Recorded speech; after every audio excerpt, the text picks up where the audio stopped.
एक बार श्री गरुण जी महाराज भगवान कृष्ण से प्रश्न करें, और गरुण जी महाराज ने भगवान नारायण से भगवान कृष्ण से प्रश्न किया, क्या पितरों की तृप्ति का कोई कार्य हो सकता है?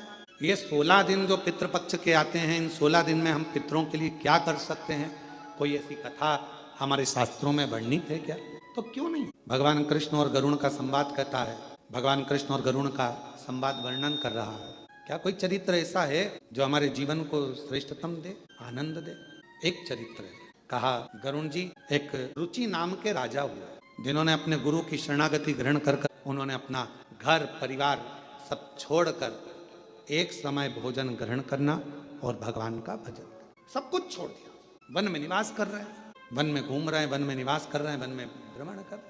रुचि नाम के राजा हुए। भगवान कृष्ण गरुण जी से कहते हैं कि वो रुचि नाम के राजा भ्रमण करते, वन में रहते, एक समय भोजन करते, भगवत भजन में डूबे रहते, स्मरण में डूबे रहते, मंत्र जाप में डूबे रहते। पर एक दिन वो एक वृक्ष के नीचे विश्राम कर रहे थे और उनके पूर्वज, उनके पितर उनके पास आकर खड़े हो गए और बोलने लगे कि तुम्हारा वंश नहीं बढ़ेगा तो हमारा तर्पण कैसे? तर्पण मालूम है ना सब, जल देना। हमारा तर्पण कैसे हो?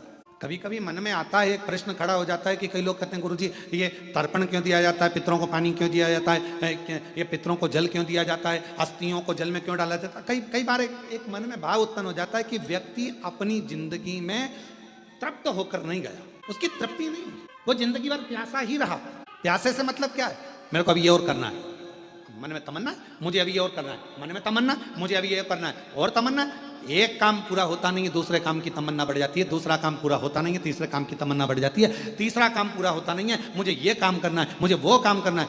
अभी कुछ दिन पहले पापड़ बना के रखे थे, फिर मन में आ गया कि अब बड़ी बना लूं। बड़ी बनकर तैयार हुई तो सोचा मैं अब कुल्लाई बना लूं, चावल की कुल्लाई बना के। कई बार बहुएं भी कह देती, मम्मी क्या रोज का रोज फैलारा लगा के रखा है, बाजार जाएंगे खरीद के ले आएंगे, खा लेना, क्या रोज का कभी पापड़ बनाना, कभी कुल्लाई बनाना, कभी ये बनाना, कभी वो बनाना, और कभी मतलब कुछ ना। और ऐसी घर के पुरुष है, मैंने अभी ये वाला माल खरीदा है, ये वाली दुकान बनाई, ये शोरूम बनाया, वो शोरूम बनाया, अभी ये वाला शोरूम और बनाना रह गया, ऐसा करूंगा वैसा करूंगा, ये करूंगी वो करूंगा। महाराज ये प्यास व्यक्ति की जिंदगी की कभी नहीं बुझती, कभी नहीं बुझी, और अंत में वो व्यक्ति चला गया।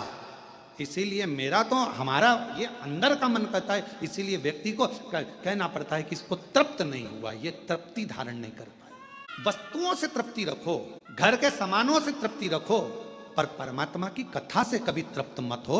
परमात्मा की कथा में तो और प्यास बढ़ना चाहिए, और मिले और मिले और मिले और मिले, और प्रारंभ हो और सुनने को मिले। ये प्यास परमात्मा क्यों? क्योंकि अगर परमात्मा के भजन की, परमात्मा की कथा की, शिव नाम की, मंदिर जाने की, दर्शन करने की, कुबेरेश्वर धाम जाने की जब प्यास अंदर बढ़ेगी तो ये याद रखना, ये परमात्मा को मिलन की जो प्यास बढ़ती है वो परमात्मा को हमारे करीब में लेकर आ जाती है। और एक दिन मेरा काल अधिपति महाकाल तुम्हारा हो जाता है और तुम काल अधिपति महाकाल की बेटी हो जाती है। अगर प्यास बढ़ रही है तो ये परमात्मा से मिलन की। राजा रुचि, हमारे को तृप्ति नहीं मिली, तुम्हारा वंश नहीं बढ़ रहा है, तुम्हारा वंश बढ़ना चाहिए। राजा रुचि, तुम्हें विवाह करना पड़ेगा। राजा रुचि ने कहा, मैंने संन्यास व्रत धारण कर लिया है, मैं वानप्रस्थी हो गया हूं, मैंने घर छोड़ दिया है, परिवार छोड़ दिया है, सबसे बड़ा है वानप्रस्थी, मैं नहीं करूंगा विवाह। पितरों ने समझाया, पितरों ने कहा तुम्हें विवाह करना पड़ेगा। तब राजा रुचि ने मन में विचार करा, यदि पितर बोल रहे हैं और ये भटक रहे हैं तो मुझे विवाह करना जरूरी है। वचन दो तुम विवाह करोगे। राजा रुचि ने वचन दे दिया, मैं तुम्हारी तृप्ति के लिए, पितरों के मोक्ष के लिए मैं विवाह करूंगा। अब विचार करा कि विवाह करूंगा पर मैं तो हो गया बूढ़ा, कन्या कहाँ मिलेगी मुझको मेरी उम्र की। पितर चले गए, पितर गए और ये भटक रहा है विवाह के लिए, यहाँ वहाँ सब दूर गया, कहीं लड़की नहीं मिली, कन्या नहीं मिली। आखिरी में ये तप करने के लिए बैठ, ब्रह्मा और भगवान विष्णु का तप करने लगे। भगवान ब्रह्मा जी ने आकर कहा कि तुम्हें क्या चाहिए? एक कन्या नहीं मिल रही है विवाह के लिए। ब्रह्मा जी ने बोला, ये लेखनी तो मैं लिख देता, परंतु ये लेखनी लिखने वाले तो स्वयं देवाधिदेव महादेव है। जन्म, मरण और परण, परण मतलब जानते हो, विवाह, तीन की लेखनी कौन लिखते हैं? जम के बोलो जरा, देवाधिदेव महादेव। इन तीन की लेखनी लिखना मेरे शिव के हाथ में। अब राजा रुचि ने फिर तप किया भगवान विष्णु का। भगवान विष्णु आए, भगवान ने कहा क्या चाहिए मांगो। कहा प्रभु मेरे लिए कन्या ढूंढना है और मेरा विवाह करना है। भगवान नारायण बोले, जन्म, मरण और परण, तीन तो शिव लिखते हैं, हम नहीं दे सकते। शंकर भगवान का तप किया, श्री शिवाय नमस्तुभ्यं, श्री शिवाय नमस्तु। जो तप किया रुचि ने, और राजा रुचि जैसे ही तप करने लगे, भगवान शंकर प्रसन्न हो गए। शिव जी आए और उन्होंने आकर तुरंत कहा, राजा रुचि, मैं तुझे विवाह का वर दे दूं, कन्या भी दे दूं, पर अभी तेरा ग्रह नहीं बन पाया। राजन, जब तक पितृ कृपा ना करें तब तक तुझे विवाह का योग नहीं बन सकता। शिव, आप तो सब कर सकते हैं ना, शंकर भगवान आप तो सब कर सकते हैं। राजन, जिस समय पर तेरे बुजुर्गों को जल की जरूरत थी, तूने उनको जल नहीं दी। फिर निवेदन है आप सबसे, श्राद्ध का मतलब केवल ये नहीं है कि जो मर गए उनके प्रति श्रद्धा रखी जाए। श्राद्ध का मतलब है तुम्हारे घर में जो जीवित हैं, तुम्हारे घर में जो बुजुर्ग हैं, तुम्हारे घर में जो बड़े बैठे हैं, वो बुजुर्ग हो गए तो उनको पानी, भोजन, उनकी व्यवस्था समय पर दीजिए।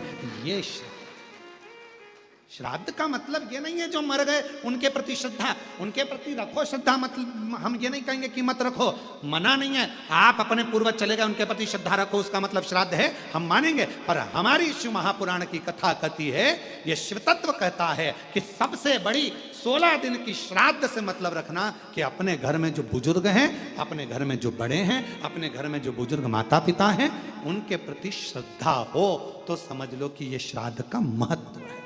आप श्रद्धा ही नहीं रखते, शिव तत्व को जानो। रुचि, शिव जी ने कहा, रुचि तुमको क्या चाहिए? रुचि कहता है, बाबा मेरा ब्याह करना है, शादी करना है। मैंने सुना है कि जन्म मरण परण तीन आपके पास में, आप विवाह कर सकते हैं।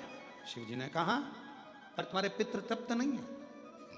जब तुम्हें अपने पूर्वजों को पानी देना था, पिलाना था, तब तुम घर छोड़ गए, माता पिता तुम्हें ढूंढते रहे।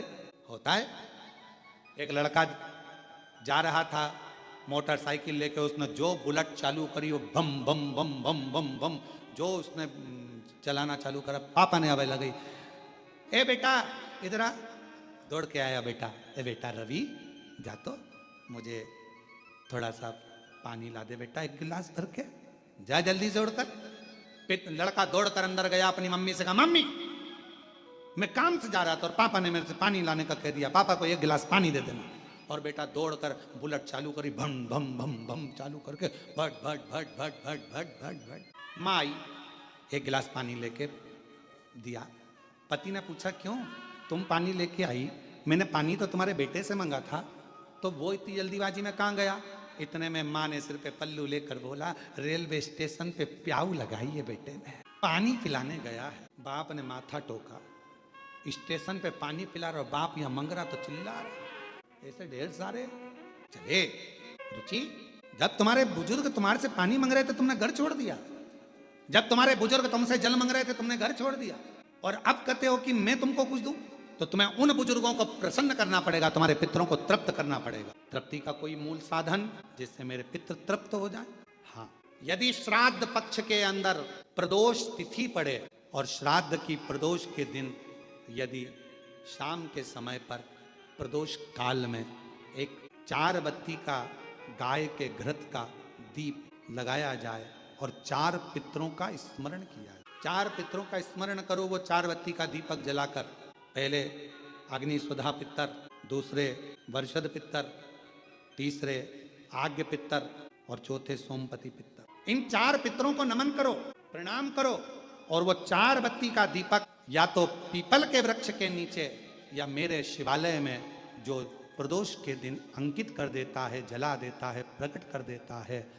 जो मन से मांगता है पितृ और शिव उसके भंडार कभी खाली नहीं करता, उसकी झोली भरा आ जाती है। राजा रुचि ने अपने पितरों के निमित्तार्थ ये कर्म किया, तभी इस कर्म को जैसे ही करा था, करते ही राजा रुचि को जो चाहिए था वो मिलने लगा। सामने से एक नदी के सम्मुख से एक स्त्री, सामने से एक सुंदर अप्सरा ब्रह्मलोचना निकल कर बाहर आई, और जैसे ही आई पूछा राजा रुचि ने, तुम कौन हो?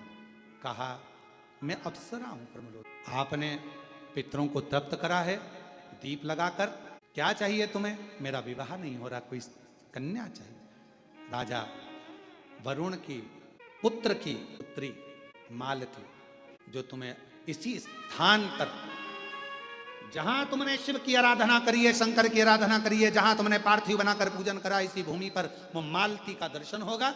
उस मालती से तुम्हारा विवाह होगा और तुम्हारे घर में पुत्र रत्न की प्राप्ति होगी, तुम्हारा वंश बढ़ेगा और तुम्हारे पितृ हमेशा तुम्हें वर प्रदान करेंगे।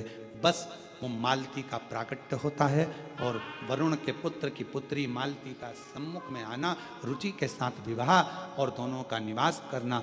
शास्त्र में भगवान कृष्ण गरुण से कहते हैं, गरुण पितृपक्ष में जो ये राजा रुचि की पवित्र कथा को श्राद्ध पक्ष के अंदर श्रवण करता है, भगवान कृष्ण कहते हैं ब्रह्मा विष्णु महेश और पितर उसकी झोलियां खुशियों से भर देते हैं। ऐसे राजा रुचि की कथा का वर्णन आता है। ये राजा रुचि की कथा है। राजा रुचि